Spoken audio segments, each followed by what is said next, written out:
ችግር ለመቅረፍ አፋጣኝ ልባት እንደሚያስፈልገው የአፍሪካ ህብረት ኮሚሽን ሊቀመንበር ሙሳ ፋኪ መሐመድ ተናገሩ። ከበርካታ ጫናዎች በኋላ በኢትዮጵያ የአፍሪካ ህብረት ጉባኤ መካሄዱ ለሀገሪቱ ዘርፈ ብዙ ጥቅም እንደሚያስገኝ የመንግስት ኮሚኒኬሽን አገልግሎት አስታወቀ። አፍሪካውያን የበቃ ዘመቻን መቀላቀላቸው የፓን አፍሪካኒዝም እንቅስቃሴ ዳግም እንዲያንሰራራ ማድረጉ ተገለጸ። በኤኤንሲ ላይ የተጣለው እገዳ የተነሳውና ኔልሰን ማንዴላም ከእስር እንደሚለቀቁ የተገለጸው በኢትዮጵያውያን አቆጣጠር ጥር 25 እንደ አውሮፓውያኑ አቆጣጠር የካቲት 2 1990 ላይ ልክ በዛሬው ዕለት ነበር። ቆይታችሁን ከኢቲቪ 4 ማዕዘን ጋር ስታደርጉ ይህንና ሌሎች በዚህ ጉዳይ ላይ የሚያጠነጥኑ ታሪኮችን ትሰማላችሁ። በድጋሚ ጤና ይስጥልን ተመልካቾቻችን፣ እንደምንላችኋል። ኢቲቪ 4 ማዕዘን ዜና 7 ሰዓት ሆኖ አበይት ጉዳዮችን አስቀድሞ ጀምሯል። አብራችሁን ቆዩ።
ከዜናዎቹ ጋር ነጻነት ፍቅሩ ነኝ። ወደ ዜናዎቹ አልፋለሁ።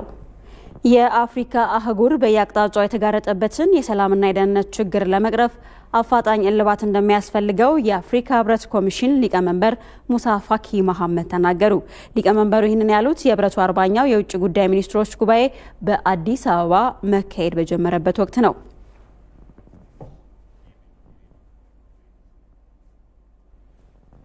ተመልካቾቻችን እዚህ ጉዳይ ላይ ቆይታ እናደርጋለን። የአፍሪካ ህብረት የመሪዎች ጉባኤን ተከትሎ ሰለሞን አበጋዝ ሌሎች መረጃዎችን ሊያደርሰን በቀጥታ መስመራችን ላይ ይገኛል።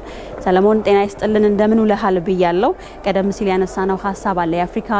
የአፍሪካ ህብረት የመሪዎች ጉባኤ እንግዲህ በአዲስ አበባ ይካሄዳልና ይህንን ለመታደብ በርካታ የአፍሪካ ሀገራት መሪዎች ወደ አዲስ አበባ እየገቡ ይገኛሉ። ከዚህ ጎን ለጎን ደግሞ ዛሬ 40ኛው የውጭ ጉዳይ ሚኒስትሮች ጉባኤ መካሄድ ጀምሯልና ሊቀመንበሩ ካነሱት ሀሳብ ባለፈ ሌሎች ተጨማሪ መረጃዎችን ብታደርሰን። አመሰግናለሁ ነጻነት። እንግዲህ ኢትዮጵያ አዲስ አበባ የአፍሪካ ህብረት መቀመጫ እንግዲህ ብዙዎች እንዳሉት ከሆነ የአፍሪካ ህብረት የመሪዎች ጉባኤ የፊታችን 35ኛው ማለት ነው ቅዳሜና እሁድ ይካሄዳል። ከዚያ በፊት ደግሞ ዛሬና ነገ ደግሞ የውጭ ጉዳይ ሚኒስትሮች 40ኛው ጉባኤ መካሄድ ተጀምሯል። እንግዲህ ይህንን አይካሄድም የሚል መላመት ሲሰጡ የነበሩ ሀገራትንም በጣም የሚያሳፍር እንዲሁም ደግሞ ኢትዮጵያ ሰላማዊ በሆነ መንገድ ሀገሪቱ እንግዲህ አዲስ አበባ ላይ ሰላም ነች። ስለዚህ ሰሞኑን ደግሞ በርካታ እንግዶች ሲገቡ ነበረ። የውጭ ጉዳይ ሚኒስትሮች ስብሰባ ዛሬ ተጀምሯል። ዘንድሮ የመሪ ቃል ማለት ነው የአፍሪካ አህጉርን ስርዓተ ምግብ አቅም መገንባት፣ የሰው ሀብት ልማት እንዲሁም ደግሞ የኢኮኖሚና የማህበራዊ ልማትን ማፋጠን የሚል መሪ ሀሳብን ይዞ ነው። በዛሬ 40ኛው የውጭ ጉዳይ ሚኒስትሮች የአፍሪካ ህብረት ጉባኤ ሲጀመርም የህብረቱ ኮሚሽን ሊቀመንበር ሙሳ ፋቂ መሐመድም ንግግር አድርገው ነበር። በንግግራቸው ዋናው ያነሱት እንግዲህ አፍሪካ የመጣችባቸው መንገዶች አሉ። እስከዛሬ የነበረው መንገድ ደግሞ በተለይ በዲሞክራሲ ስርዓት ወይም ደግሞ በምርጫ ወደ ስልጣን ከመምጣት ይልቅ አንዳንድ ሀገራቶች ላይ ወይም በአብዛኛው በሚባል ደረጃ ማለት ነው አንኮንስቲቱሽናል በሚሉት ወይም ደግሞ ህገ መንግስትን መሰረት ባላደረገ የመፈንቅለ መንግስት ስርዓት ወደ ስልጣን የሚመጡ ሀገራቶች ነበሩ። እነዚህም ደግሞ እዚህ ጉዳይ ላይ የተነሳ ነበር። በዛሬው ጉባኤ ላይ ሙሳ ፋቂ መሐመድም ያነሱት ምንድነው አፍሪካ በየአቅጣጫው አሁንም የሰላምና የደህንነት ስጋቶች አሉባት። በሳህል ቀጠና እንዲሁም ደግሞ በአፍሪካ ቀንና በሌሎች አካባቢዎችም ላይ ጦርነቶች፣ ግጭቶች አሉ። ከዚያም ባለፈ ደግሞ ቡርኪና ፋሶን ማስታወስ እንችላለን። ከሰሞኑ የመፈንቅለ መንግስት ተካሂዶ እንዲሁም የአፍሪካ ህብረትም ደግሞ ከህብረትነት ከአባልነቱ ማገዱንም አስታውቆ ነበር። አሁንም አንዳንድ ጊኒ ቢሳውና አንዳንድ አካባቢዎችም ላይ እንደዚህ አይነት የዋና መቀመጫቸው ላይ ከዚያ ባለፈ ደግሞ ቤተ መንግስቶች አካባቢ ላይ ግጭቶችና እንዲሁም አለመረጋጋቶች ይስተዋሉ ነበር ከሰሞኑና አፍሪካ ለልማቷ እንዲሁም ለእድገቷ ደግሞ ወሳኙ በዲሞክራሲ ስርዓት ግንባታ ወይም በምርጫ ወደ ስልጣን መምጣት ነው። ስለዚህ ህገ መንግስትን መሰረት ባላደረገ እንዲሁም ደግሞ በመፈንቅለ መንግስት ወደ ስልጣን መምጣት አሁንም አፍሪካ ላይ የተስተዋለ ነው። ስለዚህ ሰላምና መረጋጋትን ደግሞ ማምጣት አፋጣኝ እልባትና ትኩረት የሚሻው ጉዳይ ነው የሚል ሀሳብን አንስቷል። እንግዲህ ሙሳ ፋቂ ማህማት በሌላ ጉዳይ ያነሱት ለሁለት ዓመታት ያክል እንግዲህ አፍሪካ ላይ የኮቪድ-19 ወረርሽኝ ከገባ በኋላ በኢኮኖሚውና እንዲሁም በማህበራዊ እንቅስቃሴው ላይ ሰፊ ፈተናዎችን አድርጎ ነበር። አፍሪካ ደግሞ ለእድገቷ ትልቁን ማነቆ የሉባት በርካታ ችግሮች ያሉባት ናት። ኮቪድ-19 የኮሮና ቫይረስ ሲገባ ደግሞ የበለጠ ፈተናውን አጠናክሯልና አሁንም ከዚያ ችግሮች መላቀቅ አልቻልንም። ይህንን በአፋጣኝም አሁንም ሰፊ ስራዎችን መስራት አለበት። የአባል ሀገራቱ ደግሞ አንድነታቸው በጠነከረ መንገድ ሰፊ ስራዎችን ሊሰሩ ይገባል የሚል ሀሳብን አንስተዋል። እንግዲህ በአጠቃላይ የአፍሪካ ህብረት 40ኛው ውጭ ጉዳይ ሚኒስትሮች ስብሰባ ማለት ነው በርካታ ጉዳዮች የተነሱበት ነበር። ከዚያ ባለፈ በቀጣይ ሊሰሩ ይገባል የሚሉ ሀሳቦችም ላይ አንስተዋል። በተለይ የመሪ ቃል ሀሳብ ጋር ተያይዞ የስርዓተ ምግብም ጋር ተያይዞ የተነሱ ጉዳዮች አሉ። በተባበሩት መንግስታት ድርጅት የአፍሪካ ኢኮኖሚክ ኮሚሽን ዋና ጸሐፊ የሆኑት ቬራ ሶንጎይም እንደዚሁ ንግግር አድርገው ነበር። በተለይ ደግሞ 250 ሚሊዮንና ከዛ በላይ የሚሆኑ አፍሪካውያን አሁንም የረሃብ አደጋ ተጋርጦባቸዋል። ስለዚህ ምርትና ምርታማነት ላይ ሰፊ ስራዎችን መስራት ይጠበቅብናል። አፍሪካ ራሳችንን መግበን ሌሎችም አህጉራቶች መሆን የምንችል ስለዚህ የሎጂስቲክ ስርዓቱን ማሻሻል ግብርናውን ማዘመንም ያስፈልጋል የሚል ሀሳብ አለ። የዓለም አቀፉ የገንዘብ ተቋም IMF እንዲሁም ደግሞ ወርልድ ባንክ እና የአፍሪካ ልማት ባንክ ባጠኑ ጥናት መሰረት እንግዲህ ለአፍሪካ በአንድ ዓመት ብቻ ማለት ነው ዘላቂ ልማትን ለማረጋገጥ ከ425 ቢሊዮን ዶላር እንደሚያስፈልግም ጭምር ነው። ይህ ማለት እንግዲህ በፐርሰንት ሲቀመጥ 6% ከፍ ለማድረግ ሀሳብ ነው። ይህንን ገንዘብ ለማምጣትም ብቻ ሳይሆን እንግዲህ አፍሪካ የሚያስፈልጋት ገንዘብም አለ። ከዛ የጸጥታና የሰላም ጉዳይን አለማደፍረስ እንዲሁም ደግሞ ከህገ መንግስት ውጭ ወይም ከምርጫ ውጭ ደግሞ ወደ ስልጣን መምጣትንም አያስፈልግም። ሰፊ ስራዎች ያስፈልጋሉ። 2063 አጀንዳን ለማሳካትም ፕሮግረሶች ወይም ደግሞ ለውጦች እየታዩ ነው ያለው። ይህንን አጠናክረን መቀጠል ይጠበቅብናል። አፍሪካ የምንፈልጋትን አፍሪካ ለመፍጠር ደግሞ አባል ሀገራቱ በትብብር ሊሰሩ ይገባል የሚል ሀሳቦች ተነስተዋል። ዛሬ 40ኛው የአፍሪካ ህብረት የስራ አስፈጻሚዎች ጉባኤ ወይም ደግሞ የውጭ ጉዳይ ሚኒስትሮች የሚሳተፉ ማለት ነው። ኢትዮጵያ እንግዲህ በምክትል ጠቅላይ ሚኒስትርና በውጭ ጉዳይ ሚኒስትሩ ደመቀ መኮንን ተወክላለች። ነገ የመጨረሻ ቀኑን ይይዝና ከተጠቃለለ በኋላ ማለት ነው ቅዳሜና እሁድ ደግሞ ለመጀመሪያ ጊዜ በሁለት ዓመት በኋላ ማለት ነው የአፍሪካ ህብረት 35ኛው የመሪዎች ጉባኤ እዚህ አዲስ አበባ ላይ ይካሄዳል። አመሰግናለሁ ነጻነት። ሰለሞን እኔም አመሰግናለሁ። ከበርካታ ጫናዎች በኋላ በኢትዮጵያ የአፍሪካ ህብረት ጉባኤ መካሄዱ ለሀገሪቱ ዘርፈ ብዙ ጥቅም እንደሚያስገኝ የመንግስት ኮሚኒኬሽን አገልግሎት አስታወቀ። የአገልግሎቱ ሚኒስትር ዴኤታ ሰላማዊት ካሳ መግለጫ ሰጥተዋል። ዋለልኝ ታምር ተጨማሪ ዘገባ አለው። የመንግስት ኮሚኒኬሽን አገልግሎት የሰጠው ሳምንታዊ መግለጫ በ35ኛው የአፍሪካ መሪዎች ጉባኤ ላይ ያተኮረ ነበር። በዛሬው ዕለት የተጀመረው 40ኛው የአፍሪካ ሚኒስትሮች የስራ አስፈጻሚዎች ጉባኤ ላይ የተለያዩ አጀንዳዎች እንደሚቀርቡም ሚኒስትር ዴኤታዋ ወይዘሮ ሰላማዊት ካሳ ገልጸዋል። በዚህ ጉባኤ ላይ እንግዲህ በርከት ያሉ የተለያዩ ሀገራት ሚኒስትሮችና ከዛ በተጨማሪ ደግሞ የህብረቱ የተለያዩ ተቋማት አሉ የነሱ መሪዎችም ጭምር የተሳተፉበት ጉባኤ በስራ አስፈጻሚዎች ደረጃ በሚኒስትሮች ተጀምሯል። ይሄ ስብሰባ እንግዲህ በዋናነት የህብረቱ የመሪዎች ጉባኤ ላይ የሚነሱ የተለያዩ አጀንዳዎች ቀርበው በረቂቅ ደረጃ ቀርበው የሚጸድቁበት ይሆናል። በኋላም በመሪዎች ደረጃ በሚካሄደው ጉባኤ ላይ የሚቀርብ ይሆናል ማለት ነው። እንግዲህ ይሄ ዛሬ የተጀመረው 40ኛው የህብረቱ የስራ አስፈጻሚዎች ጉባኤ በዋናነት ለሁለት ቀናት ቀጥሎ ሲካሄድ እንግዲህ የሚያነሳቸው የተለያዩ ጉዳዮች አሉ። ቀደም ሲል እንዳነሳሁት መሪዎች ጉባኤ ላይ የሚቀርቡ ረቂቅ አጀንዳዎችን ከማጽደቅም ባሻገር የተለያዩ የተቋማት ምርጫዎችም የመሪዎች ምርጫ የሚደረግበታል ማለት ነው። በቀጣይ ቅዳሜና እሁድ የሚደረገው 35ኛው የአፍሪካ ጉባኤም በተለይም በግብርናው ዘርፍ ላይ ያሉ አሰራሮች በስፋት ይቀርባሉ ብለዋል። በጉባኤው የስርዓተ ምግብን፣ የሰው ኃይል አቅምን ማጠናከርና ሌሎች ማህበራዊና ኢኮኖሚያዊ ጉዳዮች በስፋት ለውይይት የሚቀርቡ ሲሆን ኢትዮጵያም ሁሉን አቀፍ የግብርና ልማት ተሞክሯን እንደምታቀርብ ይጠበቃል ብለዋል ሚኒስትር ዴኤታዋ። ሀገራት በተለይ ለግብርና ዘርፍ የሚሰጡትን ትኩረት ከፍ ማድረግ እንዲቻል የ10% ከአጠቃላይ አመታዊ በጀታቸው 10% የሚሆነውን በጀት ለግብርና ዘርፍ እንዲመድቡ ለማስቻል የተለያዩ የማነቃቃት ስራዎችን እንደዚሁም ደግሞ ድጋፍ የማድረግ መርሃ ግብሮችንም የያዘ ፕሮግራም መሆኑን እዚሁ ላይ ማንሳት ያስፈልጋል። ይሄ የካዴፕ ፕሮግራም እንግዲህ በጠቅላይ ሚኒስትር ዶክተር አብይ አህመድ በኩል የሚመራ ፕሮግራም ነው። የዚህ ፕሮግራም አጠቃላይ አፈጻጸምንም በተመለከተ በመሪዎቹ ጉባኤ ላይ የነበረው አፈጻጸም ምን ይመስላል፣ እስካሁን የተሰሩ ስራዎችስ ምንድናቸው የሚለውን በተመለከተ ሪፖርት የሚቀርብ ይሆናል ማለት ነው። በመሪዎቹ ጉባኤ ላይ ይሄ ይጠበቃል። ጉባኤው በአዲስ አበባ እንዲደረግ በርካታ ጫናዎችን መቋቋም እንደተቻለ የገለጹት ወይዘሮ ሰላማዊት ይህም ለኢትዮጵያ ዲፕሎማሲ የጎላ ሚና እንዳለው ነው የገለጹት። በተለይ ደግሞ በጣም ከበርካታ ጫናዎች በኋላ እንደምታስታውሱት ደግሞ በጣም ብዙ ሀገራት ሀያላን ሀገራት ዜጎቻቸውን ከሀገራችን ከኢትዮጵያ እንዲወጡ በሚወተውቱበት ጊዜ በጣም ብዙ የአፍሪካ ሀገራት ዜጎቻቸውን ምንም አይነት ማስጠንቀቂያ ወይም ሌሎች ነገሮችን ሳይሰጡ ከኢትዮጵያ ጎን የቆሙበትን አጋጣሚ በቅርቡ የምናስታውሰው ነውና ይሄ በራሱ ትልቅ ዲፕሎማሲያዊ ፋይዳ አለው። በመሪዎች ደረጃ እነዚህ የሀገሪቱ ሀገራት መሪዎቻቸውን ወደ መዲናችን መላካቸው የሚሰጠው ትልቅ ዲፕሎማሲያዊ ፋይዳ አለና ያን ከመጠቀም አንጻር በርካታ ጉልህ ድርሻዎች እንዳሉት ማንሳትም ያስፈልጋል። ጉባኤው በሰላም እንዲጠናቀቅም የጸጥታና የደህንነት የጋራ ግብረ ኃይል በትኩረት እየሰራ መሆኑም ተገልጿል። ኢትዮጵያ የአድዋን ድል በማስመዝገብ ለጥቁር ሕዝቦች ነጻነት ፋና ወጊ እንደሆነች ሁሉ በአሁኑ ወቅትም የውጭ ጫናን በመቃወም በከፈተችው የሃሽታግ ኖሞር ወይም ደግሞ በቃ ዘመቻ አፍሪካውያን ዜጎች በስፋት እንዲቀላቀሉ አድርጋለች። ጫናውን የተረዱ አፍሪካውያን የበቃ ዘመቻውን በመቀላቀላቸውም የፓን አፍሪካኒዝም እንቅስቃሴ ዳግም እንዲጎለብት ያደረገው መሆኑን የታሪክ ምሁሩ ፕሮፌሰር አህመድ ዘካሪያ ተናግረዋል። ይመራደም በዚህ ጉዳይ ላይ ተጨማሪ ዘገባ አለው። ጥቁሮች ነጮችን ማሸነፍና ታግለው የነጮችን የጭቆና ቀንበር በመጣል የሀገራቸውን ሉዓላዊነት ማስከበር እንደሚችሉ ኢትዮጵያ በራሷ ምድር ነጮችን በአድዋ ድል አድርጋ የነጻነት ፋና ወጊ በመሆን ተምሳሌት ሆናለች። የታሪክ ምሁሩ ፕሮፌሰር አህመድ ዘካሪያ ያኔ ኢትዮጵያ የአድዋን ድል በማብሰሯ በነጮች የቅኝ አገዛዝ ጭቆና ስር ለወደቁ የጥቁር ሕዝቦች ሁሉ ለነጻነታቸው እንዲታገሉ መነሳሳትን ፈጥራለች ይላሉ። እውነት ጥቁርም ነጭን ያሸንፋል የሚለው ስሜት ከፍተኛ የመነቃቃት ስሜት ሰጥቷቸው የፓን አፍሪካን ንቅናቄያቸውን የበለጠ እያጠናከሩ መጡ ማለት ነው። ከባርነት ወደ ሀገራችን እንመለስ የሚለውን ወደ አፍሪካ እንመለስ የሚለውን ንቅናቄ እየሰፋ መጣ።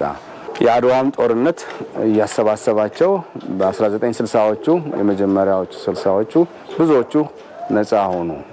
በዛ ምክንያት የአፍሪካ አንድነት ድርጅት ለመቋቋም ምክንያት ሆነ ማለት ነው እና የአድዋ ጦርነት ጭቁን ህዝቦችን በአጠቃላይ ማለት ይቻላል ማሸነፍ እንደሚችሉ ተምሳሌት ሆነላቸው ጦርነት ነው።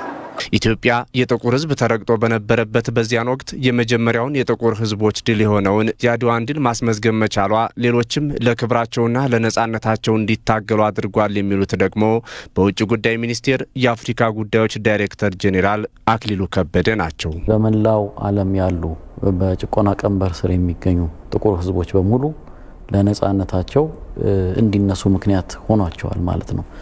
እኛም ታግለን የትግላችን ውጤት የሆነውን ነጻነታችንን መቀዳጀት እንችላለን የሚል ሀሳብ ለነጻነታቸው እንዲታገሉ ዋና የሚገፋ ምክንያት ሆኖ አገልግሏል ማለት ነው። እናም ኢትዮጵያ በዚያን ወቅት ነጮችን በማሸነፍ ነጻነቷንና ክብሯን አስጠብቃ ለመላው አፍሪካውያን ተምሳሌት እንደሆነች ሁሉ በአሁኑ ወቅት ደግሞ የውጭ ኃይሎች ያልተገባ ጫናን በመቃወም በሀገር ወዳድ ልጆቿ ኖሞር ወይም በቃ የሚል ዘመቻን ከጀመረች ሰነባብታለች። ታዲያ በኢትዮጵያውያን የተጀመረው ይህ የውጭ ጣልቃ ገብነትን የመቃወም የኖሞር ዘመቻ በአጭር ጊዜ ውስጥ የአፍሪካ ሀገራት ዜጎችም ተቀላቅለውበት ዳግም የፓን አፍሪካኒዝም እንቅስቃሴ አካል እስከ መሆን ደርሷል። የፓን አፍሪካኒዝምን እንደገና እንዲያንሰራራ የሚያደርገው ኖሞር አለ ማለት ነው። ጫናውን የተረዱ ኢትዮጵያውያን እና ኤርትራውያን ይህንን ኖሞር የሚለውን ስሜት እየተወያዩ የፈጠሩትን ሄርሜላና ጓደኞቿ ይህንን ስሜት ፈጠሩ። የሴኩሪቲ ካውንስል ጫናውን ለመቀነስ የአሜሪካኖችንም ጫና ለመቀነስ በቃ የሚል ኖሞር የሚለው ነገር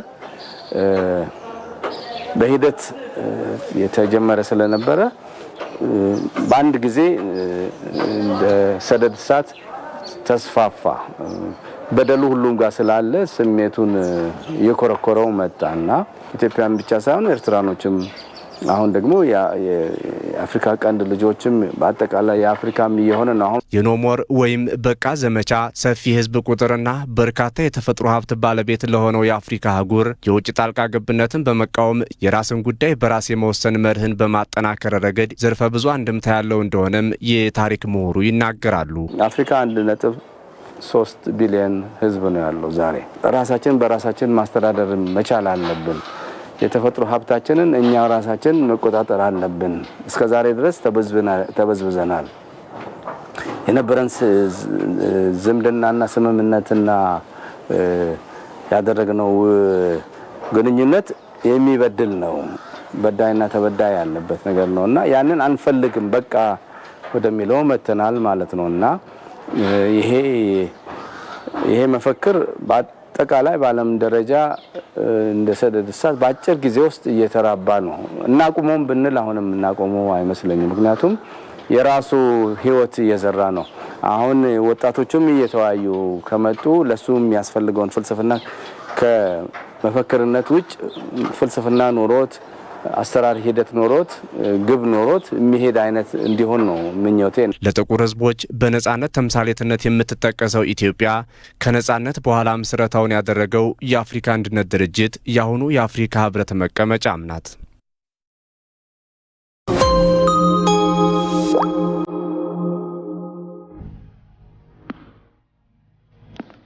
እነዚህ ታታሪ ሰራተኞች ቀን ከሌት የሚተጉ ህይወት በምትሰጠን ፈተና በጥንካሬ የሚጋፈጡ ናቸው። በላባቸው ጠብታ በቀጥታ መስመር የሚጓዙ ፈታኙን የኑሮ ውጣ ውረድ ተቋቁመው ብሩህን ጊዜ ለማየት በጽናት የሰሩ የራሳቸውን ዛሬ ትናንት የገነቡ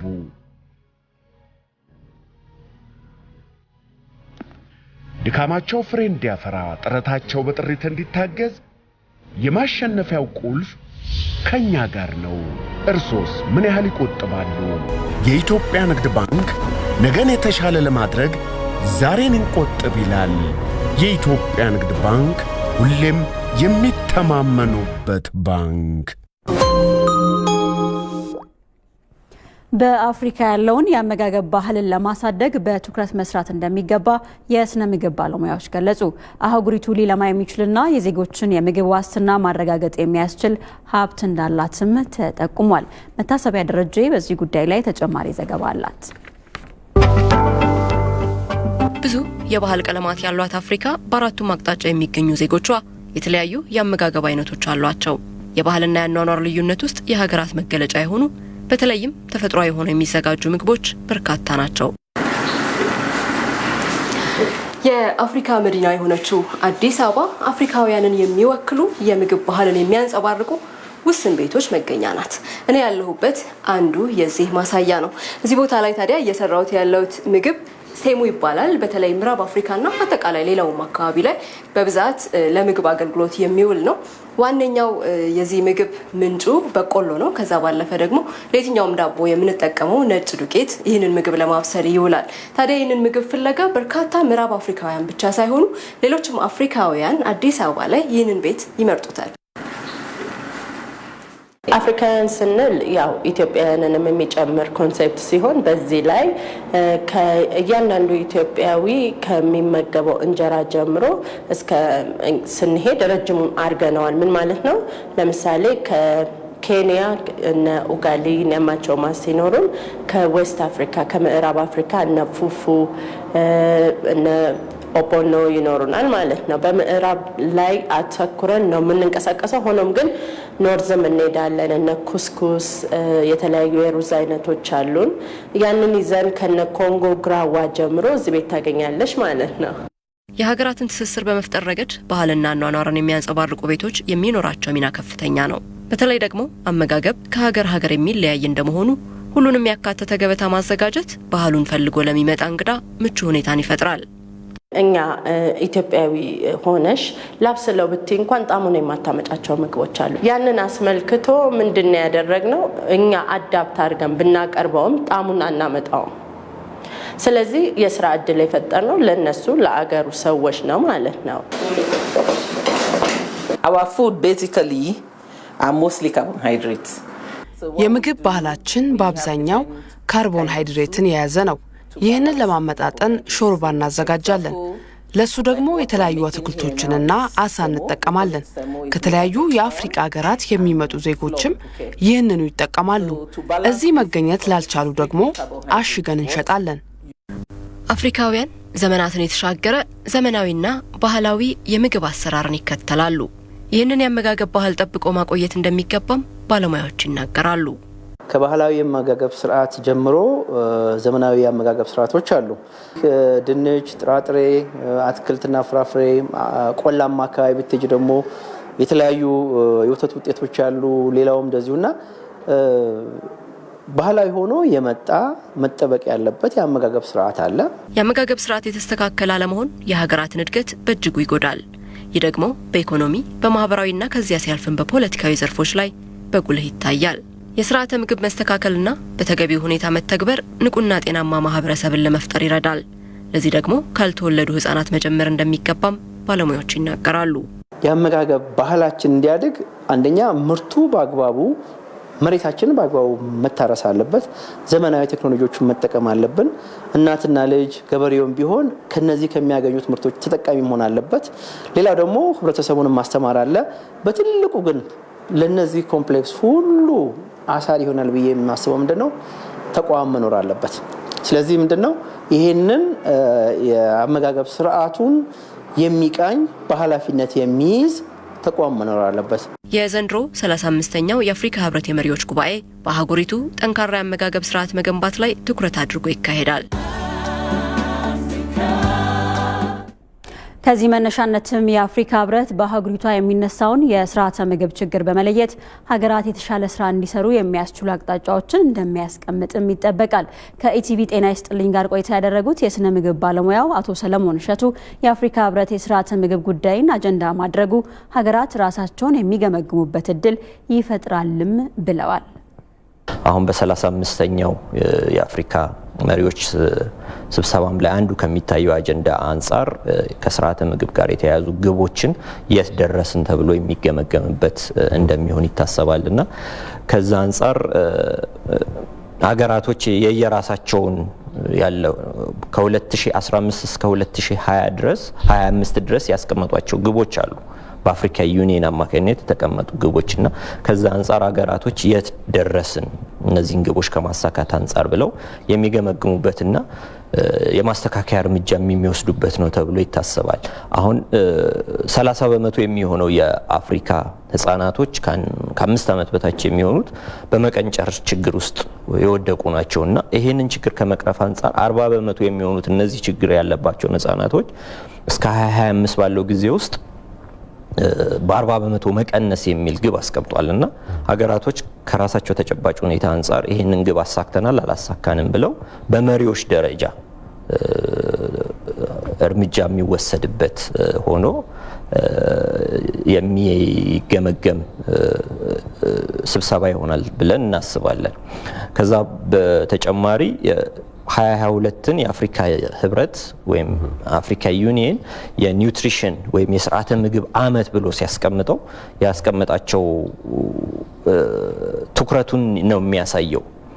አንድ አመት ሙሉ የኒውትሪሽን ወይም የስርዓተ ምግብ አመት ብሎ ሲያስቀምጥ ምን ያህል ቀዳሚ አጀንዳው እንደሆነ ለማሳየት የሞከረበት እንትን ስለሆነ በዚህ ሌቭል አገራቶችም ያንን ኮሚትመንት ወይም ያንን ኃላፊነት ተቀብለው የመስራት እና ለግቡ ስኬታማነት ጥረት የማድረግ ኃላፊነት ይኖራቸዋል ተብሎ ይታሰባል ማለት ነው። በተጨማሪም አፍሪካ ያለመችውን የተሻለ ነገር ለመገንባት እንዲቻላት ሀገራቱ ለስርዓተ ምግብ ትኩረት በመስጠት የሰው ሀብት አቅምን ማሳደግ እንደሚገባም ነው የስነ ምግብ ባለሙያው አቶ ሰለሞን የተናገሩት። አፍሪካንም ሆነ ኢትዮጵያን ከድህነት አረንቋ ውስጥ እናውጣቸው ብለን የምናስብ ከሆነ በሚመጣው ጄኔሬሽን ላይ የምንሰራው የስርዓተ ምግብ ኢንቨስትመንት ነው ማለት ነው። ትልቁ ስራ ማንኛውንም ልማትም ግንባታ ምንም ስናስብ የሚረከብ ጀነሬሽን ያስፈልጋል ምናልባትም ደግሞ የሚገነባም ጀነሬሽን ያስፈልጋልና ዓለም አቀፋዊ ተወዳዳሪ የሆነ ዜጋ ማምረት የምንችለው በስርዓተ ምግብ የታነጸ የተገነባ ትውልድ መፍጠር ስንችል ነውና የአፍሪካ ዩኒየንን ባስቀመጠው መርህ መሰረት የህፃናት መቀንጨር ላይ መሰራት የሚገባው ፒላርስ ብሎ ያስቀምጧቸዋል ማለት ነው። እንደ አንድ ቀዳሚ አጀንዳው ነው ከህፃናት መቀንጨር ጋር ተያይዞ መሰራት የሚገባውን ነገርና በዛ መልኩ ነው የሚታየው። በአዲስ አበባ ለአፍሪካ ህብረት የመሪዎች ጉባኤ አፍሪካዊነትን የሚያጎሉ የተለያዩ ዝግጅቶች ተደርገዋል።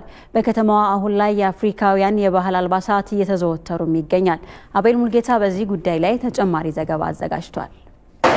የአፍሪካ ህብረት ጉባኤን ለማስተናገድ አዲስ አበባ ዝግጅቷን እያጠናቀቀች ትገኛለች። በኢትዮጵያም አፍሪካን የሚመስሉና አፍሪካውያንንም የሚያጎሉ ተግባራት እንዲኖሩም ይጠበቃል። በዚህም ምክንያት ለጉባኤው በርካታ ዝግጅቶች እየተደረጉ ነው። ኢትዮጵያ ለአፍሪካ ነጻነት በርካታ አስተዋጽኦን ያበረከተች ሀገር ናት። በቀኝ ግዛት ዘመን አፍሪካውያን በነበሩበት ጊዜም ነጻነታቸውን እንዲያገኙ ላበረከተችው አስተዋጽኦ በተለይም የአፍሪካ አንድነት ድርጅት ሲመሰረት አዲስ አበባ ላይ እንዲሆን ተደርጓል። በየዘመናቱ የሚደረገው የመሪዎች ስብሰባውም አዲስ አበባ ላይ ይከናወናል። 35ኛው የአፍሪካ ህብረት የመሪዎች ጉባኤ ዘንድሮ በአዲስ አበባ ሊከናወን ቀናቶች ናቸው የሚቀሩት። ለዚህም በርካታ ዝግጅቶች ተደርገዋል። እኛ የምንገኝበት በዚህ መስቀል አደባባይ ደግሞ በርካታ የአፍሪካ ሀገራት ባንዲራዎችና የየሀገራቱ ታሪክም እዚህ ተቀምጧል። ጎብኚዎችም በዚህ በመገኘት ስለ አፍሪካ ያላቸውን ስሜት አጋርተውናል። አፍሪካን በእውነት እኔ በጣም ነው መወዳት። ኢትዮጵያ የተቀዳሚ የአፍሪካ አንድነት ጽህፈት ቤት መሆኗን በጣም የሚያስደንቅ የምንኮራበት የአፍሪካን አንድነት ኢትዮጵያ እንደምትፈልግና ትላንትም ታሪክ የነበራት ሀገር ዛሬም የበለጠ ታሪክ እንደምትሰራ አንድነታችን ከእንግዲህ ወዲህ ይጠናከራል ያድጋል እንጂ ወደ ኋላ አይልም። አፍሪካውያን የራሳቸው ውበትና ከለር ያላቸው ህዝቦች ናቸው። በተለይም ከጊዜ ወደ ጊዜ የአፍሪካውያን ልብሶች ደግሞ በዚህ በኢትዮጵያ ውስጥም እየተለመዱ ይገኛል። የኢትዮጵያንና የአፍሪካን ከለር አንድ ላይ በማድረግም የተለያዩ ዲዛይኖች እየተሰሩ ነው የሚገኙት። 1888 ዲዛይን ጋር ዛሬ ተገኝተናል። በዚህ ሱቅ ደግሞ በርካታ የአፍሪካ ልብሶች እየተሰሩ ናቸው። አብራችሁኑ ነው። ጤና ይስጥልን። እንዴት አለሽ? ሰላም ነው።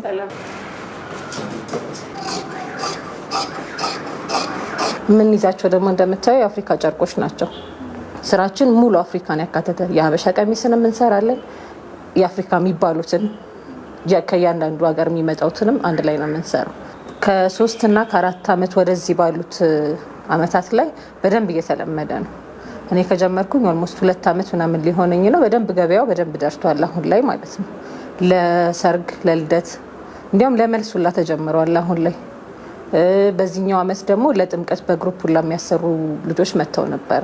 አሁን ላይ በርካታ ወጣቶች ከምዕራባውያን ይልቅ የተለያዩ የአፍሪካን የባህል አልባሳት ለአንዳንድ ዝግጅቶች የመጠቀም ልምዳቸው ከጊዜ ወደ ጊዜ እያደገ መምጣቱም ይገለጻል። አሁን ላይ በደንብ እኛ ጋር እንደ ከስተመር እንደ ደንበኛ እየሆነ ያለው ወጣቱ ነው። ስለዚህ ወደ ሶርሱ እየተመለስን ነው የሚለውን ነገር በደንብ እንትን እንላለን ማለት ነው። የተለያዩ አፍሪካ ሀገራት ላይ ፕሪንት ተደርገው የሚላኩልን ጨርቆች ናቸው። ከናይጄሪያም ከኮንጎ የምናስመጣቸው ናቸው። እነዚህ የትራስ ጨርቆች ደግሞ እዚሁ በሀገራችን ፕሪንት ተደርገው የሚሰሩ ጨርቆች ናቸው። እነሱን ነው ወደ ትራስነት የቀየርናቸውና እንደምታያቸው ከለርፉል ናቸው። ባህላችንን ይገልጻሉ። ፊደሎቻችን አለባቸው። እዚህ ጋር እንደምታያት ሹሩባ የምትሰራ ሴት ናት ያለችውና ባህላችንን በደንብ ማንጸባረቅ ይቻላል። አልባሳቱ በኢትዮጵያውያንና በሌሎች አፍሪካውያን ያለውን መቀራረብ እንዲሁም አንድነት የበለጠ የሚያጎላ ከመሆኑም ባሻገር ተወዳጅ እየሆኑ መምጣታቸውንም ሸማቾች ገልጸዋል። ኢትዮጵያ የአፍሪካ ነጻ ሀገር እንደመሆኗም አንጻር ይሄኛው እኛ ሀገር ላይ በፊት እንደ አስተሳሰባችን እኛ አፍሪካዊ አይደለንም የሚለውን ነገር አለብንና ይሄኛው ልብስ ደግሞ በአሁኑ ሰዓት አፍሪካዊ እንደሆነና የአፍሪካ መገለጫ እንደሆነም ስለሚያሳይ በጣም አሪፍ ስራ ነው በአሁኑ ሰዓት የተደረገው። በፊት እንደዚህ ነገር አልተለመደም። አሁን ግን ኢትዮጵያና የአፍሪካን የአቀራረብ ሁኔታ የበለጠ የሚያሳድገው ይሆናል። ኢትዮጵያና ኢትዮጵያውያን አሁንም እንደወትሮው የአፍሪካን አንድነት ከወንድሞቻቸው አፍሪካውያን ጋር አስጠብቀውም ይቀጥላሉ። የአዲስ አበባ ከተማ አስተዳደር ጥሪን ተቀብለው ከተማዋን ውብ ላደረጉ ተቋማትና ግለሰቦች ከንቲባ አዳነች አቤቤ ምስጋና አቀረቡ። 35ኛውን የአፍሪካ ህብረት የመሪዎች ጉባኤ መነሻ በማድረግ ከተማችንን እንድናሳምርና እንድናስውብ ላቀረብንላችሁ ጥሪ በጎ ምላሽ በመስጠት ከተማችንን ውብ ላደረጋችሁ ተቋማትና ግለሰቦች በራሴና በከተማ አስተዳደሩ ስም እጅግ አድርጌ ላመሰግናችሁ እወዳለሁ ብለዋል። ከንቲባዋ በማህበራዊ ትስስር ገጻቸው ላይ ባሰፈሩት መልእክት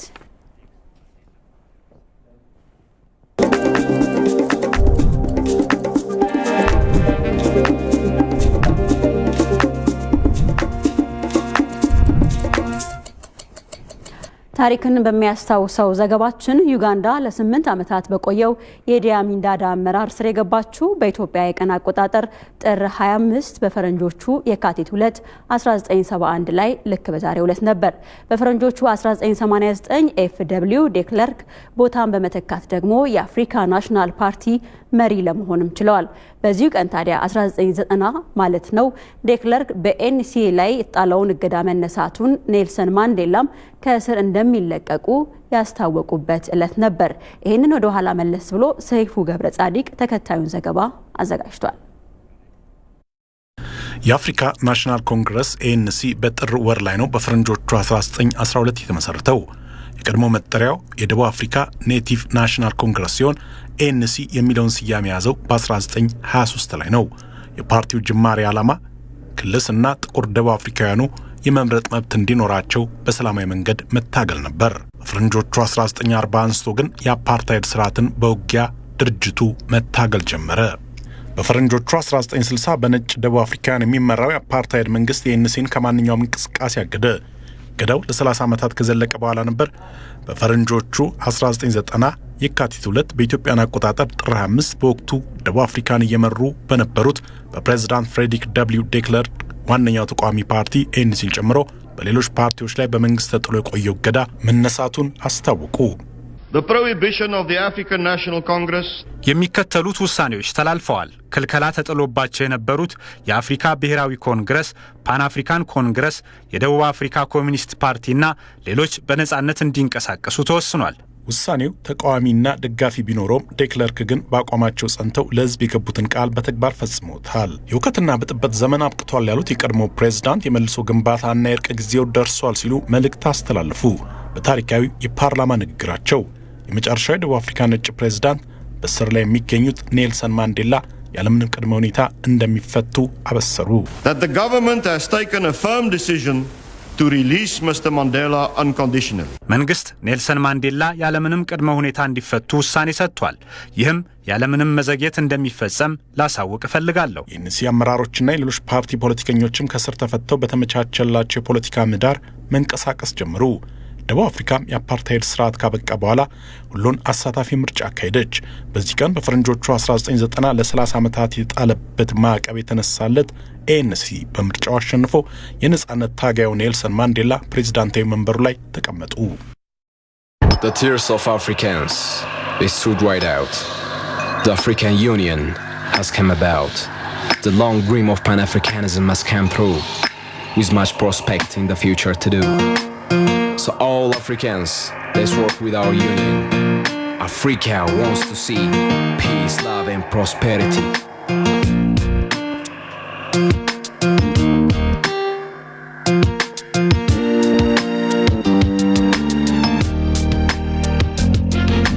Yardis, አስተሳሰብ Yardis, ቃና ብስራት ናፍናፍናኝ የአፍሪካችን ህብረት Yardis, አስተሳሰብ Yardis, ቃና ብስራት ናፍናፍናኝ የአፍሪካችን ህብረት በልጆችሽ በዜጎችሽ ህልማቸው ተፈታ በአፍሪካ በአፍሪካችን ህብረት ምስረታ በአፍሪካችን ህብረት ምስረታ እንግዲህ አክትም እንግዲህ ይብቃ የልጆች አምባ ራም ሰቆቃ ጦርነት ስደት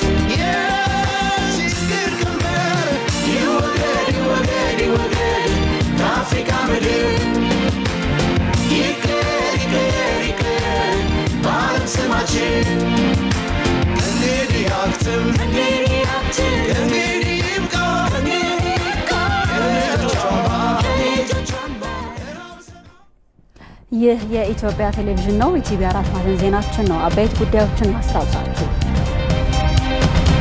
የአፍሪካ አህጉር በየአቅጣጫው የተጋረጠበትን የሰላምና የደህንነት ችግር ለመቅረፍ አፋጣኝ እልባት እንደሚያስፈልገው የአፍሪካ ህብረት ኮሚሽን ሊቀመንበር ሙሳ ፋኪ መሐመድ ተናገሩ። ከበርካታ ጫናዎች በኋላ በኢትዮጵያ የአፍሪካ ህብረት ጉባኤ መካሄዱ ለሀገሪቱ ዘርፈ ብዙ ጥቅም እንደሚያስገኝ የመንግስት ኮሚኒኬሽን አገልግሎት አስታወቀ። አፍሪካውያን የበቃ ዘመቻን መቀላቀላቸው የፓን አፍሪካኒዝም እንቅስቃሴ ዳግም እንዲያንሰራራ ማድረጉ ተገለጸ።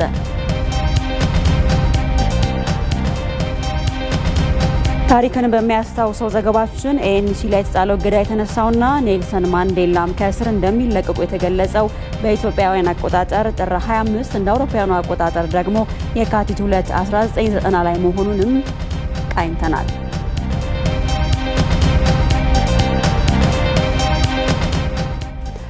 አብራችን ቆዩ።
በጦርነት ምክንያት የወደሙ ከተሞችን መልሶ ለማቋቋም ለዲያስፖራ አባላት የድጋፍ ጥሪ ቀረበ። በሌላ በኩል በኮንስትራክሽን ዘርፍ ያሉ ክፍተቶችን ለመሙላትም በከፍተኛ ትምህርት ተቋማት ሲጠኑ የነበሩ 10 ጥናታዊ ጽሑፎች ቀርበው ውይይት ተደርጎባቸዋል። ፍሬውት ረታ ተጨማሪ ዘገባ አላት። የከተማና መሰረተ ልማት ሚኒስቴር ከኢትዮጵያ ኮንስትራክሽን ባለስልጣን መስሪያ ቤት ጋር በመሆን በከተሞች ሁለንተናዊ እድገት ዙሪያ ከዲያስፖራ አባላት ጋር ምክክር አድርጓል። በምክክር መድረኩ ላይ የተገኙት የመሰረተ ልማት ሚኒስቴር ወይዘሮ ጫልቱ ሳኒ ሀገራችሁን ያለ አግባብ ሊወነጅሏትና ሊያጠፏት የሚተጉ ኃይሎችን በዓለም አደባባይ ስለታገላችሁ ታላቅ አክብሮት አለኝ ያሉ ሲሆን ወራሪው የሽብር ቡድን መንግስት የዘረጋውን የሰላም እጅ አሻፈረኝ በማለት በህዝብና በሀገር ላይ በከፈተው ጦርነት ከተሞች ላይ ከፍተኛ ጉዳት ማድረሱን ተናግረዋል። ከተሞቻችን ክፉኛ ተጎድተዋል። መሰረተ ልማታቸው በሙሉ ደረጃ በሚባል መንገድ ወድሟል፣ ተዘርፈዋል። ከሁሉም በላይ በከተሞች የሚገኙ የመዘጋጃ ቤት አገልግሎት ተቋማት እንዳልነበሩ ሆነዋል። ጁንታው በሚችለው ሁሉ መረጃዎችን የማጥፋት የጭካኔ ተግባር ፈጽሟል። በተለይም የቤትና የመሬት ይዞታ ማረጋገጫ ሰነዶች ወድመዋል።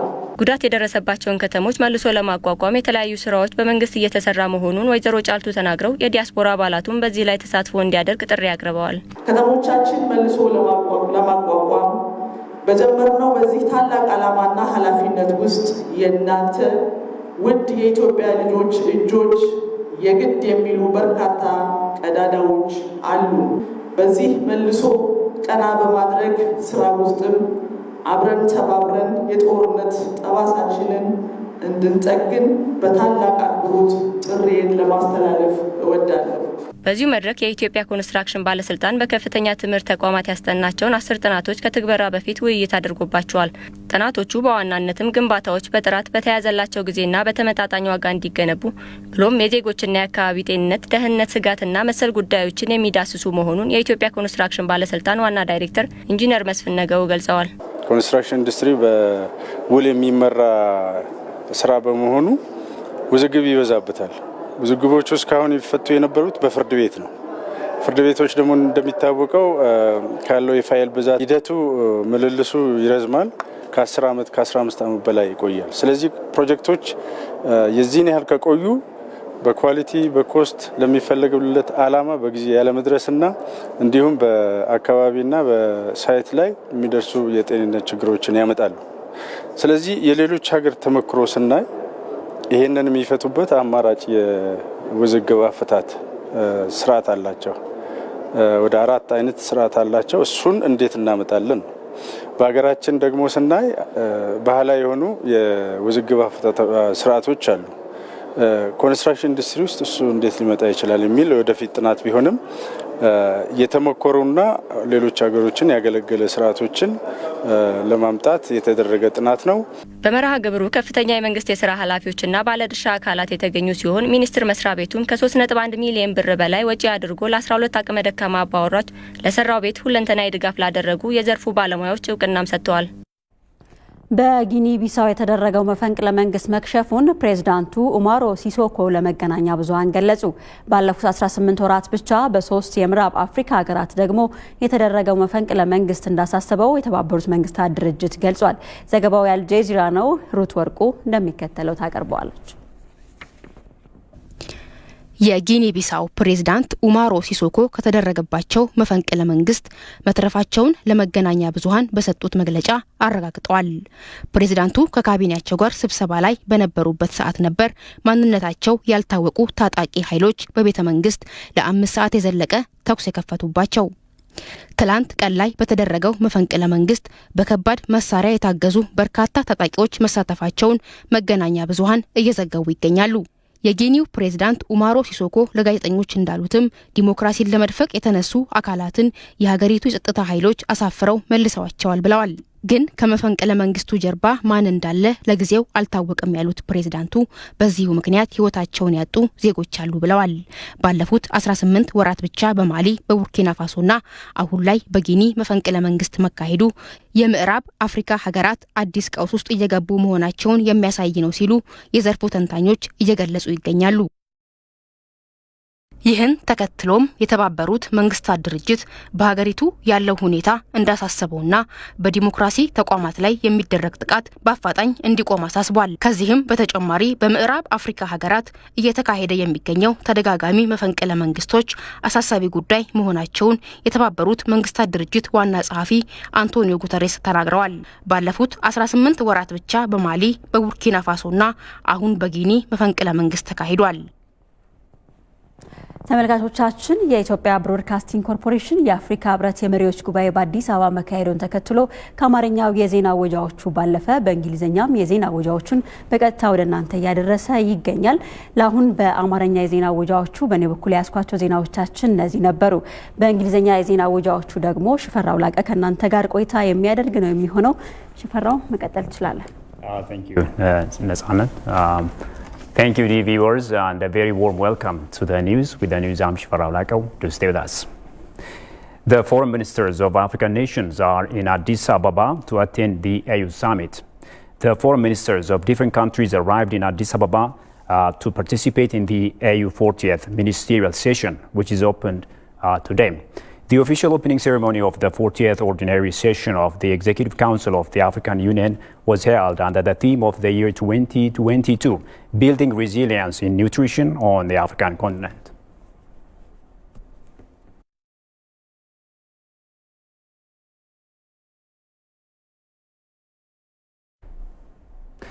Now, in the history of Africa's liberation struggle, there are a few names that inspire praise, acclaim, and admiration for their roles. And Robert Gabriel Mugabe was one of those names. He was one of the most revolutionary and influential African leaders who ruled Zimbabwe for over 40 years after its independence. Let's take a look at the following story that goes through Mugabe's profile. It must be realized, however, Robert Gabriel Mugabe was born on February 21st, 1924 at Kutama, Southern Rhodesia, now Zimbabwe. He was introduced to nationalist politics while he was a student at the University College of Fort Hare, South Africa, and between 1956 and 1960 he taught in Ghana. His Reformation thought drives him to participate in various Pan-African movements by organizing Zimbabwe African National Union ZANU Party in 1963. In 1964, he was arrested for subversive speech and spent the next 10 years in prison. During that period, he acquired law degrees by correspondence courses. While still in prison, he led a coup in 1974, deposing Sithole as ZANU's leader. In late 1974, Mugabe was freed. During the civil wars that pitted Rhodesia's black majority population against Prime Minister Ian Smith's white-ruled Rhodesian government, Mugabe was joint leader with Komo of the Patriotic Front, PF of Zimbabwe. The party's guerrilla operated against the Rhodesian government from bases in neighboring Zambia, Mozambique and Angola. Fresh negotiations in London in 1979 ended the war and led to new British supervised parliamentary election in February 1918.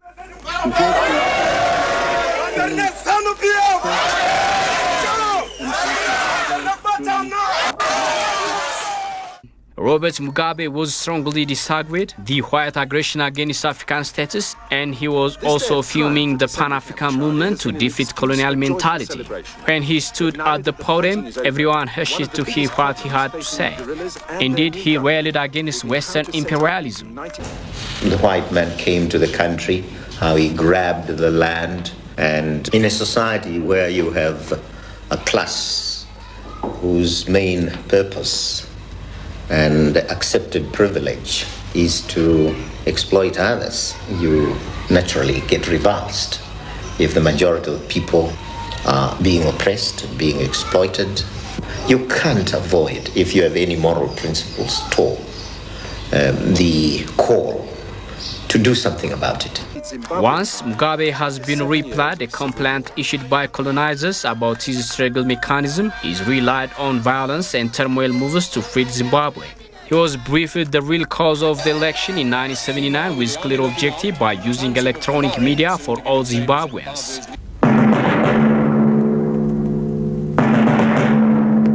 This is the voice of Zimbabwe. We want full and unfettered democracy. Down with the racist constitution, down with the dirty elections, pamberi nechimrenga. In a continent with a history of indecisive leadership that pandered to America and former colonial powers, Mugabe appeared to be the ideal black African leader. Mugabe was voiced Africa Matters in the AU Head of State Summit and spoke the UN Security Council to reform its recent position on Africa. In my mind, who of you, of us, came straight from an independent state to Addis Ababa? None. We were once, if not slaves, but servants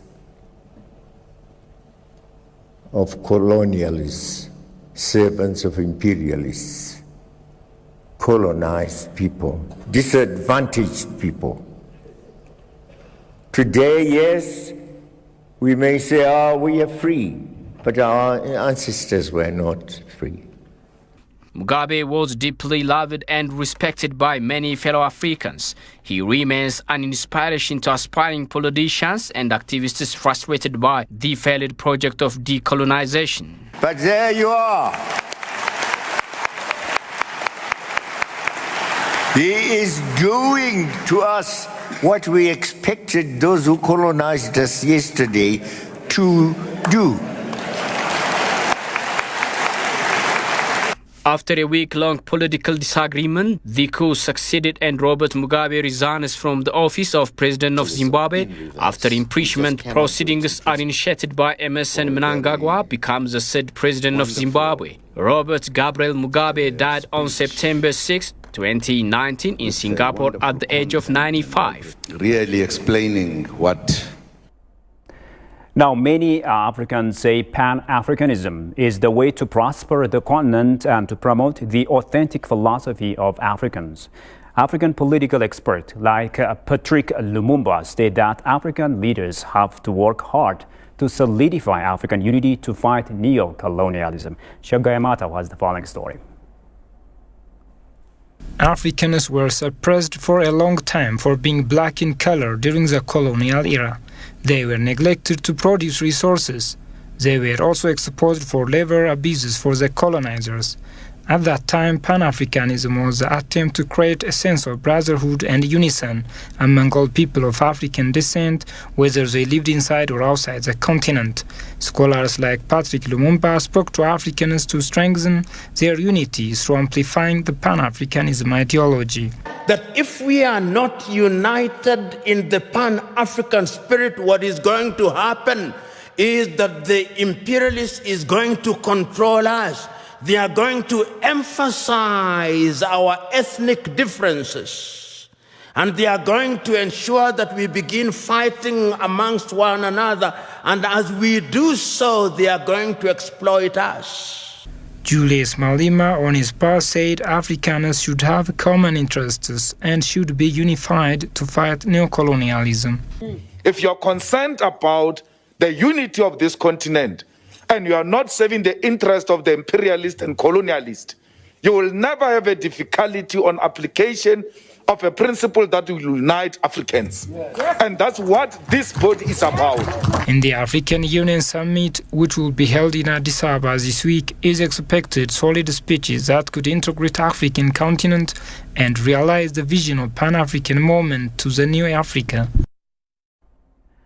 Moving on, Ethiopia has become the preferred destination to host international and regional conferences in the past years. And this is in the face of international pressures creating biased negative narratives. Despite all those pressures, Ethiopia is continuing in its success in the conference tourism. In this regard, Tigist Sarnisa has produced the following story. Ethiopia is indeed the champion of independence for black people, that the country is one of the founding members of the African Union, in the then League of Nations, and the now United Nations. In spite of Ethiopia's commitment in hosting multitudes of conferences, some local and international pressures were being exerted on the country to take away the country's legacy in successfully hosting a number of conferences. We have urged, in no uncertain terms, American citizens to make arrangements to leave the country using the commercial options that remain available in and out of the capital city of Addis Ababa. Regardless of the State Department's biased statement and some local uncalled for pressures, tourists were still arriving in the capital, Addis Ababa. Hi guys, welcome back to my channel. For those who are new, my name is Damaris Jenga, and today my main goal is to confirm to you if Ethiopia is safe or not safe. So let's do this. So many things can be said in terms of safety in Africa, but Ethiopia is one of the safe places that anyone can decide to visit despite the continuing news. You got to understand that, in my opinion, the U.S. government is working with the media in order to isolate this country right now. And that's what's really happening. Is they are working with the media to do this. And so that's where it's challenging for us to hear from our government and they say don't come, and we know on the reality on the ground is not what they're telling us is true. And I feel like it's just that they just really don't want the people to know. The current administration in the U.S. doesn't want the people in the U.S. to know, because they want to isolate Ethiopia and be able to continue their relationships that they've had previously. As per the Ethiopian Great Homecoming Challenge, a huge number of diasporas were able to come home and show the world that Addis Ababa is safe. Here is the map of Friendship Square. As you can see, so many things. Sheraton Hotel, Unity Park, Prime Minister's office. Oh dang, his office is right here. Yeah. So we are like, next to the his office basically, right? Yep, basically. Pretty cool. And then that tall building is a bank. When it gets dark, it will be like, when it gets dark. View is so beautiful.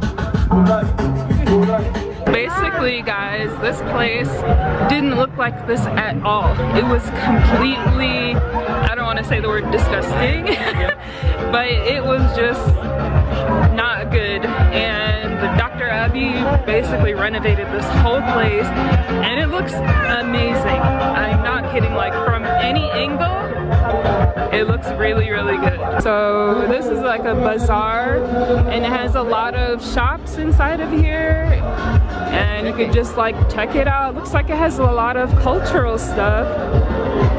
Look at that, Ethiopian traditional clothing. Ethiopia has organized a number of events in the past, including peace talks, international conferences, and meetings. Despite the false narratives of the Western countries and their media outlets about Ethiopia lately, African nations are standing in solidarity with Ethiopia by deciding to host the AU summit in the capital, Addis Ababa. The 40th Ordinary Session of Executive Council of Ministerial Session and the 35th Ordinary Session of the Assembly of the AU Heads of States and Government will take place from 2nd to 6th February 2022. And finally, Ethiopia made relentless efforts in solidifying the anti-colonialist movement in Africa. The Eastern African nations also played a remarkable role for the formation of the former OAU in 1963. Ethiopia has also been supporting some of the prominent anti-apartheid freedom fighters, such as Nelson Mandela, by sponsoring his hand-to-hand combat training in 1962 here in the capital, Addis Ababa. The revered anti-apartheid hero and the former ANC leader Nelson Mandela stayed at the Ras Hotel here in the capital, Addis Ababa, and our staff reporter Goshu Maliso has gone to the hotel and filed the following report. Set in Kirkos sub-city around Dilegar area, Ras Hotel is one of the iconic and oldest hotels in the capital. During his stay in Addis Ababa, the black nationalist and the first black president of South Africa between 1994 to 1999 booked a room in this hotel. Mandela took military training in Ethiopia during the era of Emperor Haile Selassie.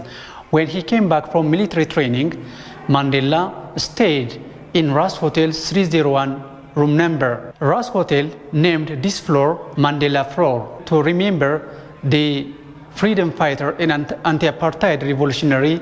This shows that Ethiopia had been supporting and safeguarding freedom fighters and neo-colonialism fighters like Nelson Mandela.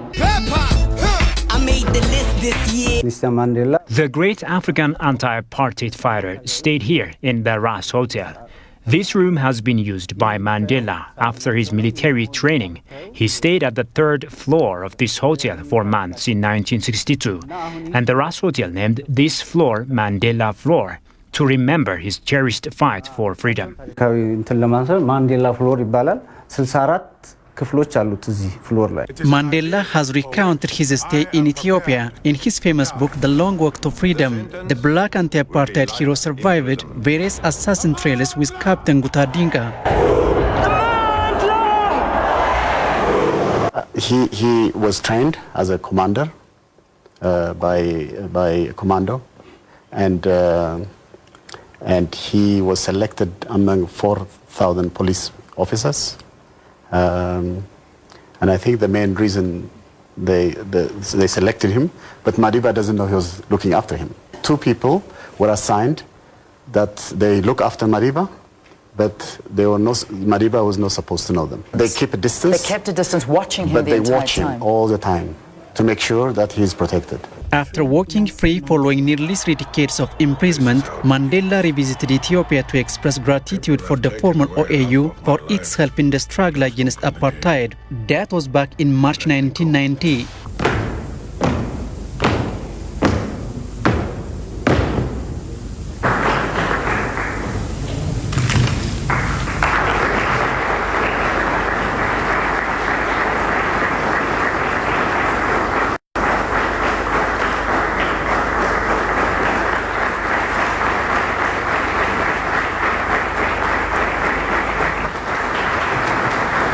I came here and I received that training.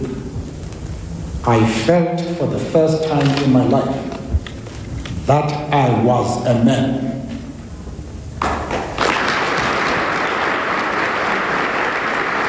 Nelson Mandela has been issued an Ethiopian passport in 1962 under a journalist profession, which he cherished in his life. Now, Ethiopia is set to build Mandela Museum in Addis Ababa Police College, where Mandela has taken military training in 1962. Well, that's all the news there is for now, and many thanks for watching us, and we will keep you updated on the latest in our news bulletin on ETV language, and make sure you watch us. Thank you for watching us. Bye-bye.